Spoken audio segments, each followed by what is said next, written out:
Go ahead, Jacqui. Madam? I know. And then I'll come back again. Go ahead. Thank you. I want to ask about the legal basis for canceling student debt. The HEROES Act hinges on student debt cancellation being tied to the pandemic and that being a national emergency. But the administration argued in court that the pandemic is over at the southern border to lift Title 42. It's so over that the government's going to stop buying vaccines in the fall and shift to the private sector. So how is this a national emergency? How's COVID a national emergency when it comes to student debt? So it's a very good question, and I'm glad you asked it. Look, we use the HEROES Act because there are going to be some people, when we lift the pause, that's still going to suffer. They're still going to have a little bit of a hard time. And so that's one of the reasons that we made this decision. Because as we're lifting up the pause, yes, some folks having not to pay for 2 years has been helpful to them, and we're able to save, and are probably going to be able to pay those monthly payments. But there's going to be some folks who are going to have a hard time. Because of the economy? Because they're just in a different bracket, right? They've probably had a hard time before. We have to remember, this is a system. So he announced the pause, lifting up the pause. He announced the 10,000 and up to 20,000 for Pell Grant recipients who, as I said, many of them have a household nearly making 60,000, and half of the Pell Grant recipients are 30,000 household, $30,000 a year household.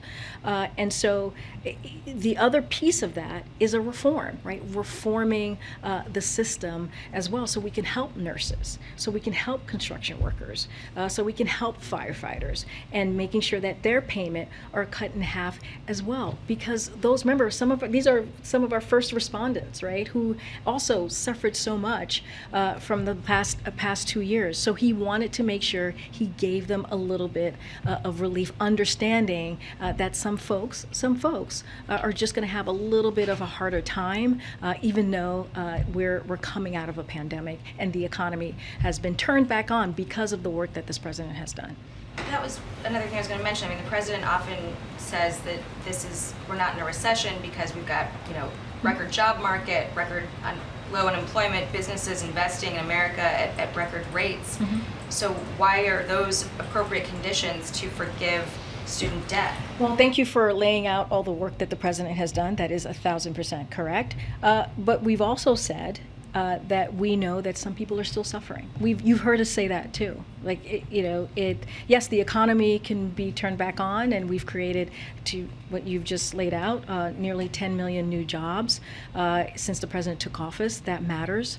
The economy is stronger than it's been in some time. And we have said that, you've heard the president say that, there's still some folks who need a little bit more help. And this is what the president is trying to do. Both can be true. It's not one or the other. Well, the Washington Post editorial board says that and then I'm going to go to the back because we're running out of time. Doesn't help those people, though. That it takes money from the broader tax base, mostly made up of workers who didn't go to college, to subsidize education debt of people with valuable degrees.